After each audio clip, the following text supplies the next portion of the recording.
ഇതാണ് ചികിത്സ. ആദ്യത്തെ ആളോട് പോരെ തഹജ്ജുദ് നിസ്കരിക്കണമെന്ന് പറഞ്ഞാൽ ഇതിന് എന്നെ കിട്ടില്ല, ഈ വേറെ ആരും നോക്കിപ്പോന്നിട്ട് പോകും. അത് റസൂലുള്ളാഹിക്ക് അറിയാം, അയാളുടെ പ്രകൃതി അറിയാം, അത് നോക്കി ചികിത്സിച്ചു. അബ്ദുള്ള അങ്ങനെയല്ല. അബ്ദുള്ളയുടെ പ്രകൃതി, അബ്ദുള്ള മഹാനാണ്. അബ്ദുള്ള ആത്മീയ ലോകത്ത് ഔന്നിത്യം നേടേണ്ടവനാണ്, ഉന്നതി പ്രാപിക്കേണ്ടവനാണ്. അതിനുള്ള യോഗ്യത അബ്ദുള്ളക്കുണ്ട്. അത് നോക്കിക്കൊണ്ട് നുബുവത്തിന്റെ നൂറ് കൊണ്ട് നോക്കിക്കൊണ്ട് റസൂലുള്ളാഹി ചികിത്സിക്കുന്നു. ഇങ്ങനെ എത്ര എത്ര സംഭവങ്ങൾ. ഒരു മനുഷ്യൻ അബൂ ഉമാമ റളിയല്ലാഹു തആല അൻഹു വന്നുകൊണ്ട് റസൂലുള്ളാഹി സ്വല്ലല്ലാഹു അലൈഹി വസല്ലം തങ്ങളോട് ഔസിനി യാ റസൂലല്ലാഹ്, എനിക്ക് എന്തെങ്കിലും ഒരു വസിയത്ത് തരണം നബിയെ. പ്രത്യേകമായി ദിക്ർ ചോദിച്ച് മഹാന്മാരുടെ അടുത്തേക്ക് നമ്മൾ പോവാറുണ്ടല്ലോ. റസൂലുള്ളാഹി ആവശ്യമുള്ളതൊക്കെ മൊത്തത്തിൽ വിവരിക്കുന്നുണ്ട്. പിന്നെ എന്തിനത് വന്ന് ചോദിക്കുന്നു? എന്റെ രോഗം മനസ്സിലാക്കി എനിക്ക് ആവശ്യമായ, എന്റെ ആത്മീയ ഔന്നത്യത്തിന് ആവശ്യമായ ദിക്ർ പറഞ്ഞു തരണം, അല്ലെങ്കിൽ പ്രത്യേകമായ അമല് പറഞ്ഞു തരൂ നബിയെ. അലൈക ബിസ്സൗം, നീ പോയി നോമ്പ് നോറ്റോ. വേറൊരാൾ വന്ന് ചോദിച്ചു, എനിക്ക് എന്തെങ്കിലും പ്രത്യേകമായി തരണമെന്ന് പറഞ്ഞപ്പോൾ ബഹുമാനപ്പെട്ട നബി സല്ലല്ലാഹു അലൈഹി വസല്ലം തങ്ങൾ അദ്ദേഹത്തോട് പറഞ്ഞത്, ലാ യസാലു ലിസാനുക റത്ബൻ ബിദിക്രില്ലാഹ്, നിന്റെ നാവ് എപ്പോഴും ദിക്ർ കൊണ്ട് പച്ച പിടിച്ചതാവട്ടെ, നീ അറിയാതെ നിന്റെ നാവിലൂടെ ദിക്റുകൾ ഒഴുകി വരട്ടെ എന്നാണ് അദ്ദേഹത്തോട് പറഞ്ഞത്. വേറൊരാൾ ചോദിച്ചപ്പോൾ പറഞ്ഞു, ലാ തഗ്ളബ്, നീ ദേഷ്യപ്പെടരുതെന്ന് പറഞ്ഞു. വേറൊരു സ്ത്രീ ചോദിച്ചപ്പോൾ പറഞ്ഞു, ഇയ്യാകി വമാ യസൂഉൽ ഉദ്ന, ആളുകൾ കേട്ടാൽ വെറുക്കുന്ന വാക്കുകൾ പറയരുത് എന്ന് പറഞ്ഞു. എന്താണ് ഇങ്ങനെ വ്യത്യസ്തമായ, ഏതാണ് ഏറ്റവും നല്ല അമൽ നബിയെ എന്ന് ചോദിച്ചപ്പോൾ ചിലരോട് പറഞ്ഞു ബിർറുൽ വാലിദൈനി, മാതാപിതാക്കൾക്ക് ഗുണം ചെയ്യലാണ്.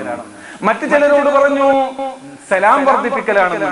മറ്റു ചിലരോട് പറഞ്ഞു ഭക്ഷണം അന്നദാനം ചെയ്യലാണ്.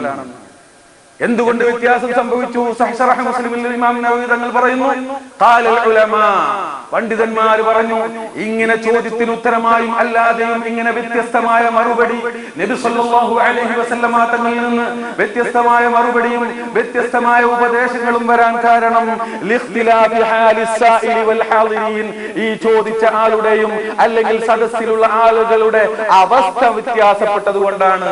ഒരാൾക്ക് വേണ്ടത് നോമ്പാണ്, മറ്റാൾക്ക് വേണ്ടത് ദിക്റാണ്, വേറെ ആൾക്ക് വേണ്ടത് കോപിക്കാതിരിക്കലാണ്.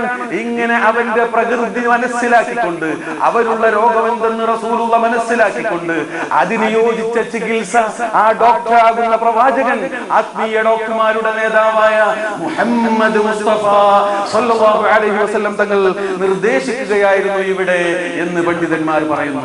കാരണം എന്തുകൊണ്ട്? റസൂലുള്ളാഹിക്ക് അങ്ങനെ നോക്കിക്കണ്ട് പറയാൻ കഴിയും.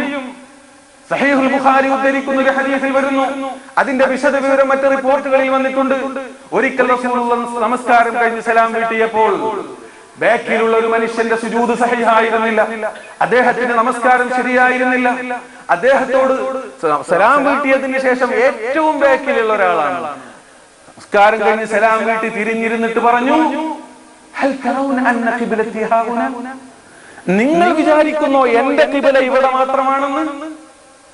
ഫവല്ലാഹി, റബ്ബിനെ തന്നെയാണ് സത്യം, മാ യഖ്ഫാ അലയ്യ റുകൂഉകും, സഹീഹുൽ ബുഖാരി ഉദ്ധരിക്കുന്നു, എന്റെ മേൽ അവ്യക്തമല്ല നിങ്ങളുടെ റുകൂഉ, വലാ സുജൂദുകും, നിങ്ങളുടെ സുജൂദും അവ്യക്തമല്ല. നിങ്ങൾ റുകൂഉ ചെയ്യുന്നത് ശരിയാണോ, നിങ്ങൾ സുജൂദ് ചെയ്യുന്നത് ശരിയാണോ എന്നൊക്കെ ഞാൻ ഇങ്ങനെ ഇങ്ങോട്ട് തന്നെ ഖിബ്ലക്ക് തന്നെ തിരിഞ്ഞു നിൽക്കുകയാണെങ്കിലും ഞാൻ ബാക്കോട്ടും കാണുന്നു, പിന്നിലേക്കും കാണുന്നു, ഇതൊക്കെ ഞാൻ കാണുന്നു. സഹീഹുൽ ബുഖാരിയുടെ റിപ്പോർട്ടിൽ വലാ ഖുശൂഉകും, നിങ്ങളുടെ മനസ്സിലുള്ള ഭക്തി പോലും എനിക്ക് അവ്യക്തമല്ല. കുപ്പിയകത്തുള്ള വസ്തുവിനെ പോലെ കാണാൻ ഞാൻ നിങ്ങളെ കൽബകമെന്നോ പറഞ്ഞത് അതാണ്. വലാ ഖുശൂഉകും, സഹീഹുൽ ബുഖാരി ഉദ്ധരിക്കുന്ന ഹദീസ് ഗണ്ണിക്കാൻ കഴിയുമോ? നിങ്ങളുടെ ഖുശൂ എനിക്ക് അവ്യക്തമല്ല. നിങ്ങൾക്ക് എത്ര ഭക്തിയുണ്ട്, ഭക്തി ഉണ്ടോ ഇല്ലയോ, അതിന്റെ തോത് എത്ര, അളവ് എത്ര എനിക്കറിയാം. വല്ലാഹി, റബ്ബിനെ തന്നെയാണ് സത്യം. ഇത് നിഷേധിക്കുന്ന ഒരു കൂട്ടർ വരുമെന്ന് മനസ്സിലാക്കിക്കൊണ്ട് തന്നെ അല്ലാഹുവിന്റെ റസൂൽ സത്യം ചെയ്ത് പറയുന്നു, റബ്ബിനെ തന്നെ നിങ്ങളുടെ ഖുശൂഉം എനിക്കറിയാമെന്ന് അൽ റസൂലുള്ളാഹി സ്വല്ലല്ലാഹു അലൈഹി വസല്ലം. അങ്ങനെ റസൂലുള്ളാഹി ആ നുബുവത്തിന്റെ നൂറ് വെച്ചുകൊണ്ട് മനസ്സ് നോക്കി രോഗം മനസ്സിലാക്കുന്നു, രോഗത്തിനനുസരിച്ച ചികിത്സ നൽകുന്നു. അങ്ങനെ ആ രോഗത്തിൽ നിന്ന് അവരെ മുക്തരാക്കുന്നു, ശുദ്ധീകരിക്കുന്നു. ഇതിനേക്കാൾ വലിയൊരു രോഗം, മൊത്തത്തിൽ വ്യാപകമായ രോഗമാണ് ശരീര ഇച്ഛ, വേണ്ടാവൃത്തികളോടുള്ള വാസന. അള്ളാഹു നിഷിദ്ധമാക്കിയത് ഏതും നമുക്ക് വളരെ ഇഷ്ടമാണ്. ഹുഫ്ഫത്തിൽ ജന്നത്തു ബിൽ മകാരി വഹുഫ്ഫത്തിൻ നാറു ബിശ്ശഹവാത്. ശരീര ഇച്ഛകളെ കൊണ്ടാണ് നരകത്തെ വലയം ചെയ്തത്. ശരീരം ഇച്ഛിക്കുന്ന പോലെ നാം സഞ്ചരിച്ചാൽ വേഗം നരകത്തിലേക്ക് എത്തിപ്പെടാം. അല്ലാഹു കാത്തുരക്ഷിക്കുമാറാവട്ടെ. അതിനോട് മത്സരിച്ചുകൊണ്ട് മനസ്സമരം ചെയ്തുകൊണ്ട് അതിനെതിരിൽ നീങ്ങിയാൽ, ഒഴുക്കിനെതിരിൽ നീങ്ങി ശരീരത്തെ കീഴ്പ്പെടുത്തിയാൽ സ്വർഗത്തിലേക്ക് വേഗം എത്തിപ്പെടാം. അല്ലാഹു തൗഫീഖ് ചെയ്യുമാറാവട്ടെ. അല്ലെങ്കിൽ വലിയ അപകടമാണ്. ഇതിനോടുള്ള വാസന നമ്മുടെ ഹൃദയത്തിൽ നിലനിൽക്കുന്നു. ഇത് ഇല്ലാതെയാക്കാൻ നാം ശ്രമിക്കണം. കാരണം റസൂലുള്ളാഹി സ്വല്ലല്ലാഹു അലൈഹി വസല്ലം തങ്ങൾ ലാ അലമന്ന അഖ്വാമൻ മിൻ ഉമ്മത്തി, എന്റെ ഉമ്മത്തിൽ നിന്നൊരു വിഭാഗത്തെ എനിക്കറിയാം, അവർ വലിയ വലിയ ഉഹദ് പർവ്വതത്തെ പോലെയുള്ള അമലൊക്കെ ആയിട്ട് ആഖിറത്തിൽ വരും. പക്ഷേ ഫയജഅലുഹു അല്ലാഹു ഹബാഅൻ മൻസൂറാ, അതൊന്നും ഫലമില്ലാതെയാകുന്നു, വിതറപ്പെട്ട ധൂളികളെ പോലെയാകുന്നു. സഹാബത്ത് ചോദിച്ചു, എന്താണ് കാരണം നബിയെ? ആരാണവർ? അവരെ സംബന്ധിച്ച് ഞങ്ങൾക്ക് പറഞ്ഞു തരണം നബിയെ എന്ന് മഹാന്മാരായ സഹാബത്ത് നബി സല്ലല്ലാഹു അലൈഹി വസല്ലം തങ്ങളോട് ചോദിച്ചപ്പോൾ അല്ലാഹുവിന്റെ റസൂൽ പറയുന്നത് എന്താണെന്ന് അറിയോ? അവർ നിങ്ങളെ പോലെയുള്ള ഒരു കൂട്ടം ആളുകളാണ്. അമാ ഇന്നഹും ഇഖ്വാനുകും വമിൻ ജിൽദതികും, നിങ്ങളെ പോലെ തന്നെയുള്ള നിങ്ങളുടെ സഹോദരന്മാരാണ്. അവർ തഹജ്ജുദ് പോലും നമസ്കരിക്കും, പക്ഷേ ഹറാമിനെ തൊട്ട് അവർ ഒഴിഞ്ഞു നിൽക്കില്ല. അല്ലാഹുവിന്റെ ഹുർമത്തുകൾ അവർ പിച്ചിച്ചീന്തുന്നു. കാരണം അവർക്ക് മുറാഖബയില്ല. അള്ളാഹുവിനെ സംബന്ധിച്ചുള്ള അള്ളാഹു തങ്ങളെ കണ്ടുകൊണ്ടിരിക്കുന്നുള്ള ബോധം അവർക്കില്ല. അറിവുണ്ട്, പക്ഷെ ആ ബോധമില്ല. അറിവ് നമുക്കൊക്കെ ഉണ്ട്, ബോധം നമുക്കുണ്ടോ?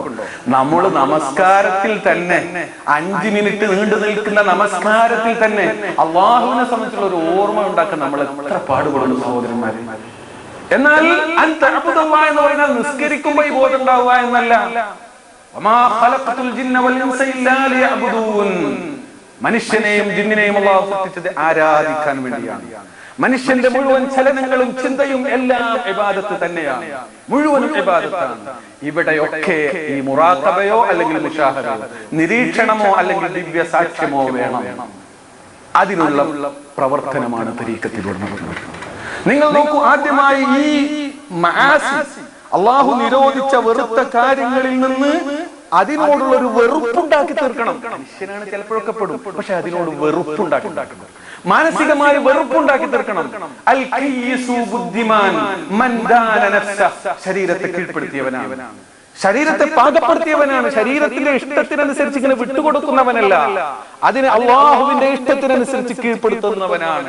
വഅമില ലിമാ ബഅദൽ മൗത്ത്, മരണശേഷമുള്ള ജീവിതത്തിന് വേണ്ടി അധ്വാനിക്കുന്നവനാണ്. മറ്റൊരു ഹദീസ് അൽ മുജാഹിദു മൻ ജാഹദ നഫ്സ, യഥാർത്ഥത്തിലുള്ള മുജാഹിദ്, യഥാർത്ഥത്തിലുള്ള യുദ്ധം ചെയ്യുന്നവൻ ശരീര ഇച്ഛകളോട് യുദ്ധം ചെയ്ത് ശരീരത്തെ സംസ്കരിക്കുന്നവനാണ്. ആ പറഞ്ഞതൊക്കെ അതിലേക്കാണ്. ഇങ്ങനെ ഈ ശരീരത്തോട് മുജാഹദ ചെയ്തുകൊണ്ട് അഥവാ മനസ്സമരം ചെയ്തുകൊണ്ട് ശരീരത്തിനോട് വേണ്ടാവൃത്തികളോടുള്ള ഈ ആഗ്രഹത്തെ, ഈ മോഹത്തെ ഇല്ലാതെയാക്കാൻ ശ്രമിക്കണം.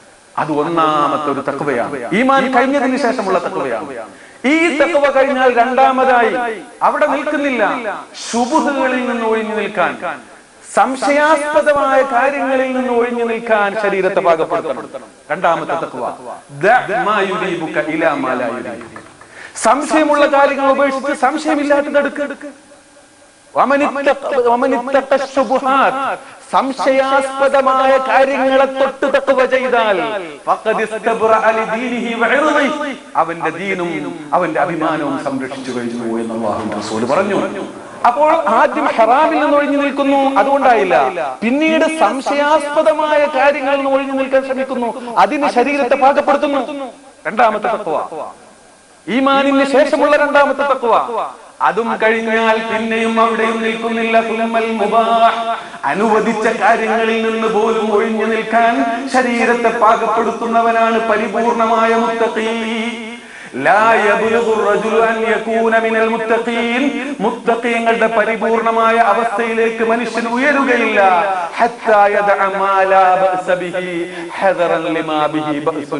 കുഴപ്പമില്ലാത്ത കാര്യങ്ങളെ, കുഴപ്പമുള്ള കാര്യങ്ങളെ പേടിച്ചുകൊണ്ട് ഒഴിവാക്കുന്നത് വരെ.